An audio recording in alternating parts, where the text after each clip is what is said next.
بسم اللہ الرحمن الرحیم۔ السلام علیکم۔ آج کی ویڈیو انتہائی اہمیت کی حامل ہے۔ مجھے آرمی چیف بنا دو، میں عمران خان کو نیست و نابود کر دوں گا۔ یہ پیغام کس نے بھیجا؟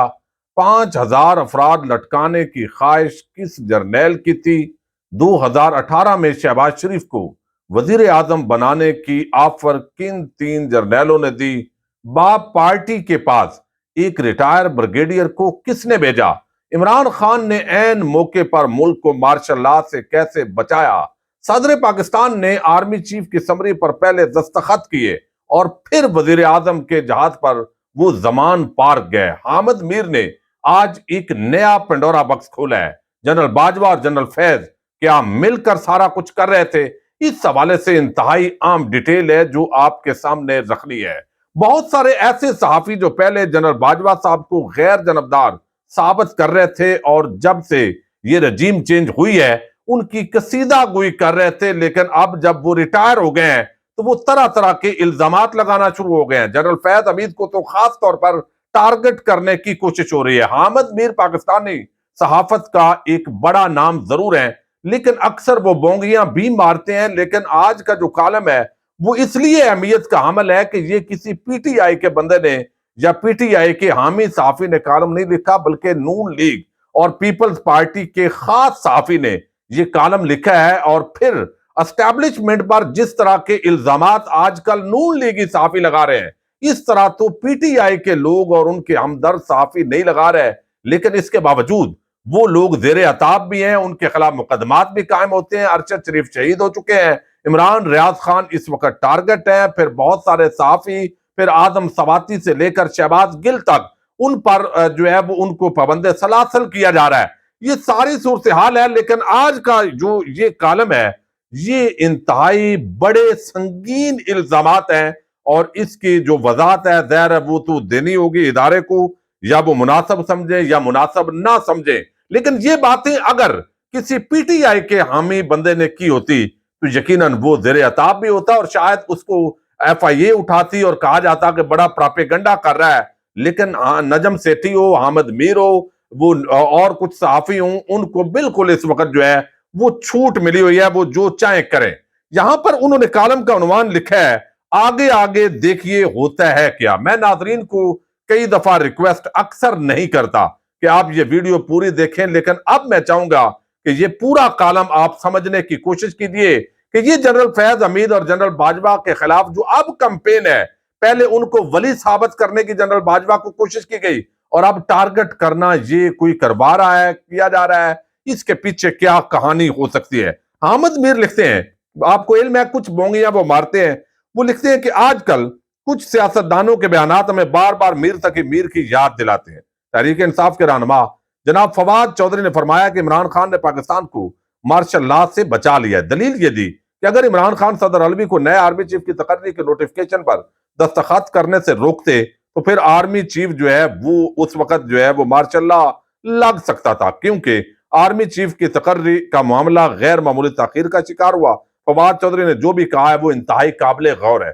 آگے وہ کہتے ہیں کوئی مانے یا نہ مانے، لیکن ایک طرف جنرل قمر جاوید باجوہ دوسری مرتبہ ایکسٹینشن کے لیے سرگرم تھے، دوسری طرف ایک صاحب اب یہاں پر مسلم لیگ نون اور پیپلز پارٹی کی قیادت کو یہ یقین دلا رہے تھے کہ اگر انہیں آرمی چیف بنا دیا گیا تو وہ عمران خان کو نیست و نابود کر دیں گے اور ان کا فیض غیر مشروط ہوگا۔ اب یہ واضح طور پر جنرل فیض حمید کی طرف وہ اس کالم میں اشارہ کر رہے ہیں کہ وہ یہ دونوں طرف جو ہے وہ پیغامات بھیج رہے تھے کہ مجھے آپ موقع دیں، یعنی آرمی چیف بنائیں تو پھر میں عمران خان کو نیست و نابود کر دوں گا۔ یہ میں آپ کو گارنٹی کرتا ہوں۔ یہ حامد میر نے ایک بڑا الزام لگایا دبے لفظوں میں۔ پھر وہ کہتے ہیں کوئی مانے یا نہ مانے، لیکن ایک طرف جنرل قمر جاوید باجوہ دوسری مرتبہ ایکسٹینشن کے لیے سرگرم تھے اور آگے وہ کہتے ہیں نہ جانے باجوہ اور فیض مل کر کھیل رہے تھے یا ایک دوسرے کو دھوکہ دے رہے تھے، یعنی یہ دونوں جنرل فیض حمید اور جنرل باجوہ یہ دونوں اس پورے معاملے کے اندر کچھ کہانیوں میں شامل تھے۔ وہ کہتے ہیں لیکن یہ طے ہے کہ جی ایچ کیو سے وزارت دفاع کو آرمی چیف کے لیے نام بھجوانے کی سمری میں تاخیر بہت سوچ سمجھ کر کی گئی۔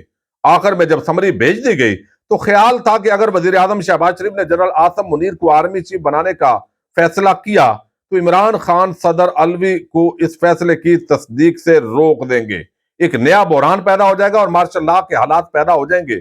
فواد چودھری برا نہ منائے تو عرض کریں، جب وزیر اعظم آفس نے سمری صدر الوی کو بھجوائی تو ہماری اطلاع کے مطابق انہوں نے اس پر دستخط کر دیے تھے، اور دستخط کرنے کے بعد وہ وزیر اعظم کے ہوائی جہاز پر زمان پار گئے۔ یہ میرا خیال ہے حامد پیر کی جو معلومات ہیں وہ درست نہیں ہیں، یا کئی مرتبہ وہ چونکہ انہوں نے پی ڈی ایم کو ایک طاقتور شو کرنا ہے اور آصف زرداری کی محبت میں کچھ زیادہ وہ بات کر جاتے ہیں۔ انہوں نے کہا کہ لیکن خان صاحب کو بھی مارشل لا کے خطرے کا احساس تھا، انہوں نے صدر کو دستخط سے نہیں روکا اور یوں مارشل لا کا خطرہ ٹل گیا۔ اب یہ بات انہوں نے کی ہے کہ عمران خان نے مارشل لا سے ملک کو بچایا ہے، جو فواد چودھری نے کہا ہے یہ بات اس حد تک انہوں نے درست تسلیم کی ہے۔ مارشل لا کس نے لگانا تھا؟ ظاہر ہے جنرل باجوہ نے لگانا تھا، جن کی زبان میں سے میں نے مارشل لا کی بات ایک دفعہ نہیں بار بار سنی۔ یہ احمد میر خود کہہ رہے ہیں کہ انہوں نے سنی۔ یہ خواہش ان کی زبان پر تڑپتی لیکن پھر واپس دل میں جا کر سو جاتی۔ ریٹائرمنٹ سے کچھ دن پہلے نیشنل ڈیفنس یونیورسٹی کی ایک سیکیورٹی ورکشاپ میں کئی گھنٹے تک انہوں نے خطاب فرمایا۔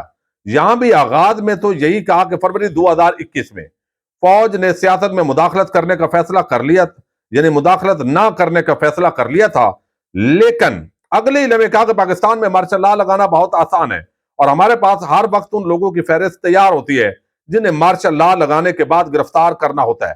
مجھے مخاطب کرتے ہوئے کہا کہ کبھی آپ کا نام ہماری فہرست میں شامل ہو جاتا ہے، کبھی ڈراپ ہو جاتا ہے۔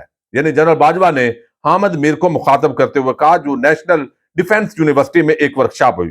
اس دن انہوں نے میڈیا پر بہت غصہ جڑا اور کہا کہ جب بھی ہم کشمیر کا مسئلہ حل کرنے کے قریب پہنچتے ہیں تو آپ لوگ کشمیر فروشی کی باتیں کرنے لگتے ہیں۔ اب اس کا مطلب ہے جو عمران خان پر یہ جو آرٹیکل 370 اور 35A کشمیر کے اندر لگایا گیا، تو اب اس پورے معاملے کے اندر جو ختم کیا گیا، لگایا گیا، اور اس پر جو ہے عمران خان پر الزام لگانے کے بجائے یہ تو اسٹیبلشمنٹ یہ چاہتی تھی اور ان کی خواہش تھی، یہ بھی اس کے اندر بتایا گیا ہے۔ یہ الزام بھی لگا دیا کہ آپ لوگ بھاری تنخواہیں لیتے ہیں اور ٹیکس بھی ادا نہیں کرتے۔ جنرل باجوہ تقریباً ہر ملاقات میں ہماری تنخواہوں پر ضرور گفتگو کرتے تھے، اکثر ان کی انفارمیشن غلط ہوتی۔ اس دن NDU میں نسیم زارا نے انہیں چیلنج کر دیا اور کہا کہ آپ نے ٹیکس چوری کا الزام لگایا تو اب آپ ثبوت پیش کریں ورنہ اپنے الفاظ واپس لیں۔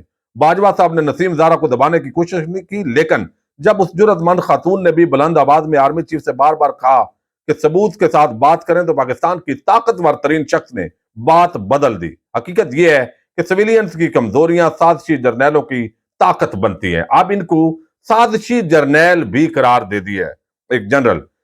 نسیم زارا کی کوئی کمزوری ان کے پاس نہیں تھی، لہذا وہ بات بدل گئے۔ اور وہ کہتے ہیں کہ ادارہ نیوٹرل ہو گیا، لیکن میں نے ذاتی حیثیت سے عمران خان کو سمجھایا، یہ جنرل باجوہ نے ان کو بتایا۔ اور اس کے ساتھ ہی انہوں نے کہتے ہیں کہ باجوہ صاحب ایک زمانے میں شہباز شریف کو بھی بہت سمجھایا بجھایا کرتے تھے۔ 2018 کے انتخابات سے قبل ایک دن جنرل باجوہ نے اس وقت کے DGISI جنرل نوید مختار اور ان کے نائب فیض حمید کی موجودگی میں، یعنی یہ تین جو جرنیل ہیں، اس وقت بعد میں فیض حمید جرنیل بنے لیکن تین جرنیل، شہباز شریف سے کہا کہ اگر آپ وزیر اعظم بن جائیں تو آپ کی کابینہ میں کون کون شامل ہوگا۔ شہباز شریف کو سمجھ آ گئی کہ میرے ساتھ ڈیل کرنے کی کوشش ہو رہی ہے۔ انہوں نے کہا پارٹی کی قیادت سے صلاح مشورہ کے بعد ہی کابینہ بنے گی۔ پھر انہوں نے کہا کیا آپ کو اپنے بھائی نواز شریف کی سیاست سے دوری اختیار کرنا ہوگی۔